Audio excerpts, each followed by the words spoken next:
최수근 해병님, 최수근 상병님 곧 범인 잡힙니다. 당신의 억울한 죽음을 은폐했던 자들, 그들의 꼬리가 밟혔고요. 곧 드러나게 될 것이다. 이런 얘기입니다. 자, 최수근 해병의 안타까운 희생, 이걸 은폐하려던 윤석열 정권은 아마 이 일로 무너질 것 같습니다. 지금 무너지는 중입니다. 사실은 지금까지 드러난 것만 하더라도 윤석열은 충분히 탄핵되고도 남음이 있습니다. 사실 윤석열에게 쫄면 윤석열이 이깁니다.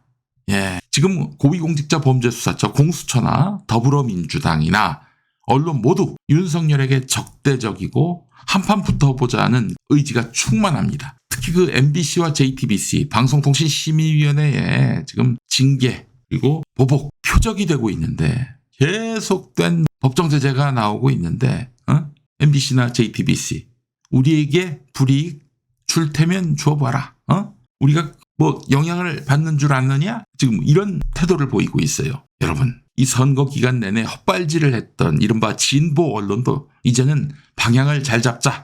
시민들과 손잡고 나가자. 지금 이런 기류도 읽히고 있어요. 게다가 192석 야당과 일부 여당 의원들 사이에서도 최수근 해병 순직의 이유는 더 이상 감출 수가 없다. 이런 입장입니다.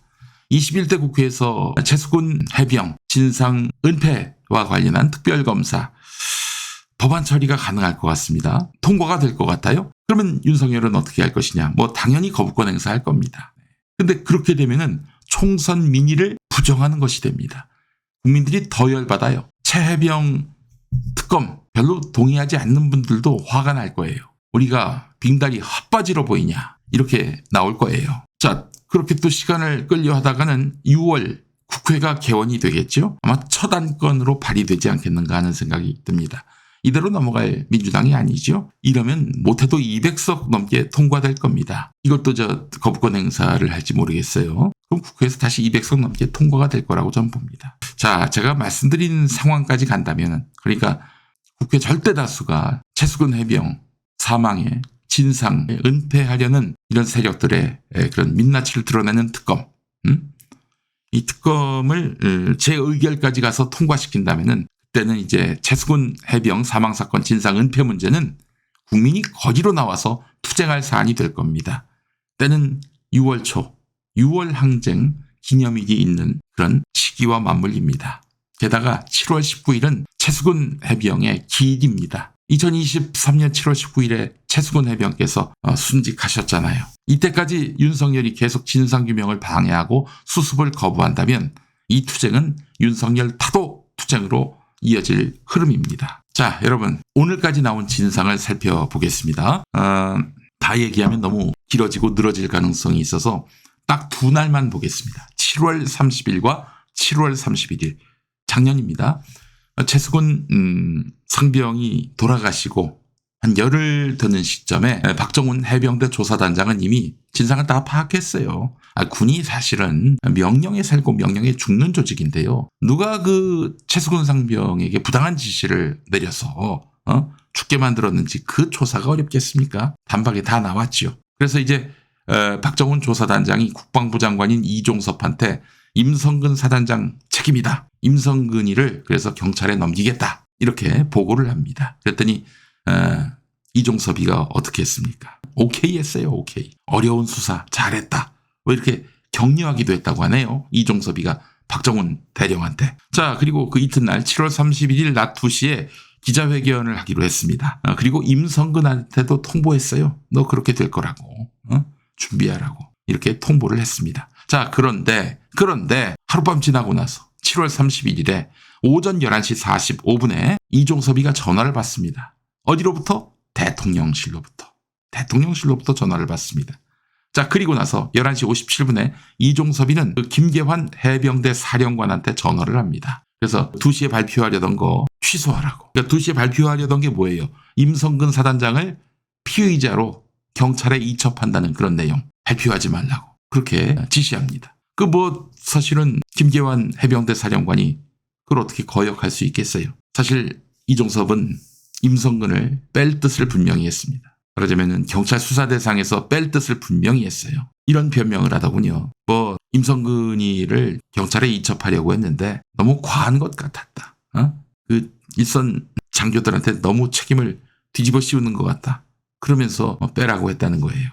여러분, 이게 말입니까? 밥입니까? 윤석열이가 그 최수근 해병이 돌아가시고 나서 그 가족 앞에서 또 국민 앞에서 철저한 진상규명을 약속했습니다. 사건 발생 초기에 엄정하고 철저하게 수사해서 이런 일이 재발하지 않도록 하겠다 이렇게 지시를 했어요. 자, 그런데 최수근 해병 사망의 최고 책임자였던 그가 그렇게 내성천에 들어가서 수색하라 지시하지만 않았으면 최수근 해병이 돌아가실 일이 없었는데 직접 지시했던 임성근이를 빼면은 도대체 누가 이것과 관련해서 처벌을 받아야 합니까? 임성근은 그래서 빠졌습니다. 대통령 뜻을 거역한 거 아닙니까? 윤석열이가 이런 거에 경로를 해야 되는데 그런데 윤석열이가 경로하긴 했습니다. 그런데 뭘로 경로를 했느냐? 임성근이를 포함시켰다고 그걸로 경로를 한 거예요. 그러니까 윤석열의 뜻은 진상규명이 아니었다는 겁니다. 박정훈 대령이 7월 31일 낮 12시 2분쯤 그러니까 이종섭이가 그 김계환 해병대 사령관에게 기자회견 취소하라 이렇게 명령한 다음 11시 57분에 이종섭이가 김계환 해병대 사령관에게 기자회견을 취소하라 이렇게 명령을 합니다. 끊어요.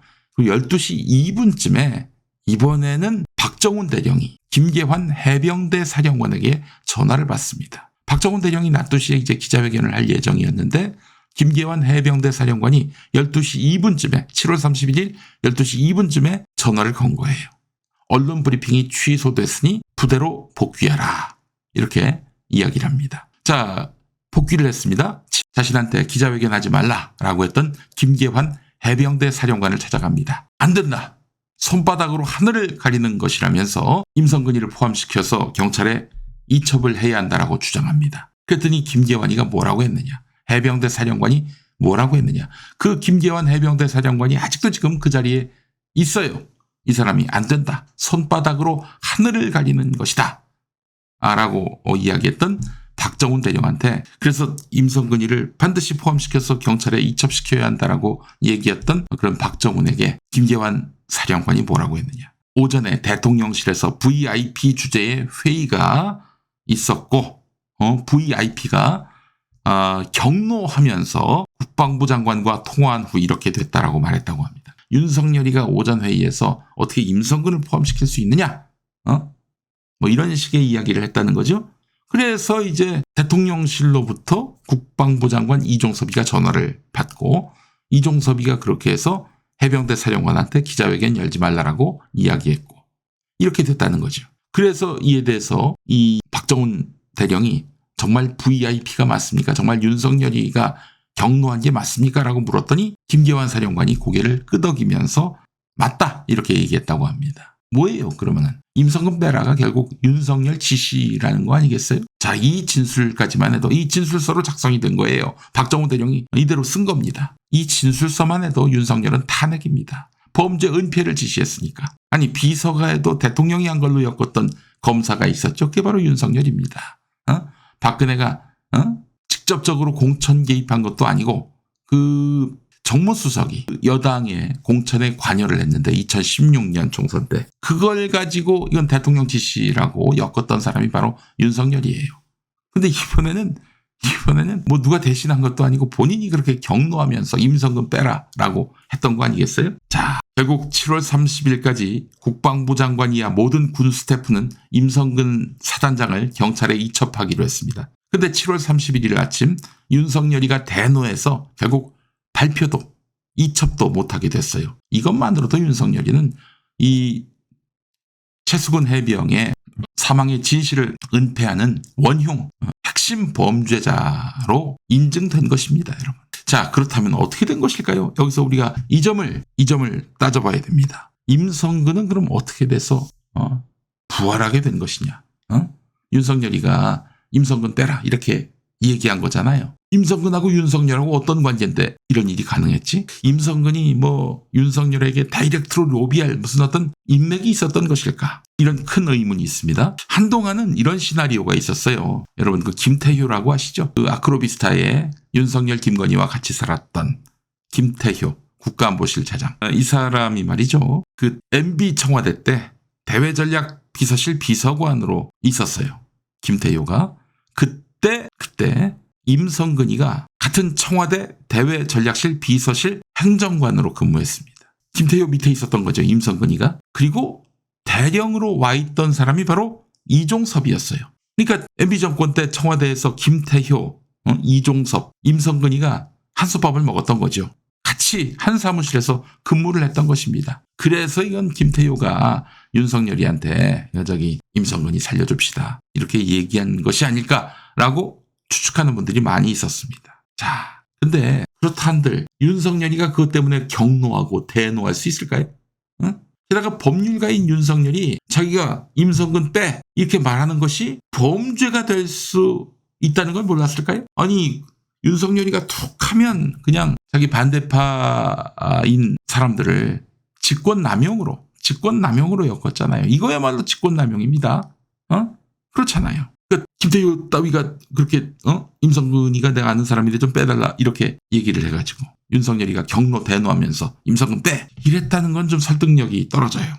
그렇지 않습니까? 게다가 그 후에도 최측근인 이시원 공직기강 비서관까지 나서서 이 사건 임성근의 면죄부를 주는 이런 일에 가세를 했다라고 한다면은 이건 정말 대통령실이 거국적으로 움직였다.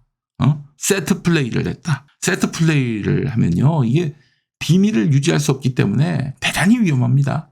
근데 굉장히 거국적인 움직임이 있었단 말이죠. 그 동력은 누구일까? 그렇다면 임성근이가 윤석열과 아는 관계고 그래서 윤석열한테 다이렉트로 형님 봐주십시오. 나 죽습니다.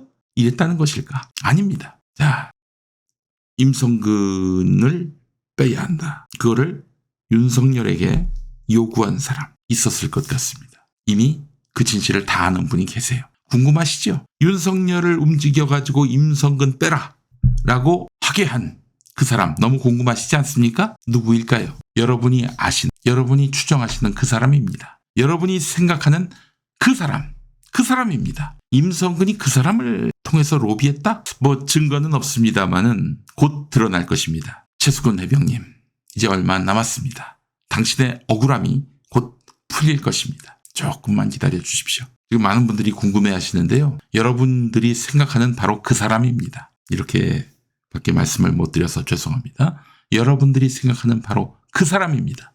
그 사람이 윤석열을 움직여가지고 그래서 임성근을 빼게 만들었다. 전 이렇게 강력하게 주장합니다. 여러분들이 뭐 이런저런 추정을 하시는데 압도적으로 많은 분들이 꼽고 있는 그 사람입니다. 네. 자, 최수근 해병의 억울함을 풀면서 아울러 무너진 민주주의를 바로 세우고 세상에 정의가 회복될 수 있기를 바라는 마음. 네, 같습니다. 네.